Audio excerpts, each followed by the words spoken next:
Chaos has erupted in Germany as the growing revolt against Chancellor Angela Merkel's lockdown demands takes its toll on the country's leadership. Angela Merkel was humiliated earlier this week after she was forced to postpone plans to tighten lockdown rules. The German chancellor was forced into the surprise U-turn after admitting she did not have the backing of state leaders in the country to push through the new rules. This followed a massive anti-lockdown protest in Berlin against the planned measures, which drew several thousand people. Protesters at the rally carried banners reading, "Merkel must go, democracy must stay." The protesters faced a brutal response from the police, who deployed a water cannon near Berlin's landmark Brandenburg Gate.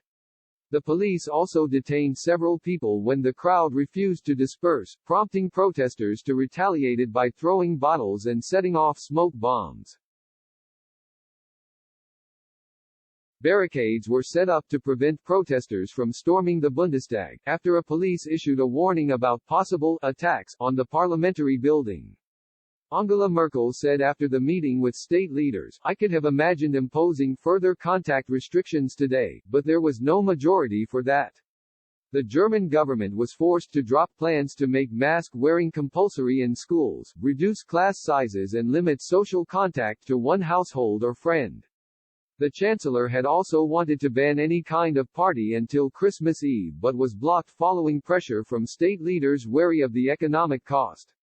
The critics of the new lockdown push claim the laws would give Mrs. Merkel too much power and endanger citizens' civil rights without the approval of parliament. The far-right Alternative for Germany (AfD) has even compared the measures with the Enabling Act of 1933 that paved the way for Adolf Hitler's Nazi regime. Germany imposed a month-long lockdown light on the 2nd of November to curb the second wave that is sweeping much of Europe. Under the current rules, people are being encouraged to stay home, restaurants and bars remain closed, and public meetings are limited to just 2 households of up to 10 people in total.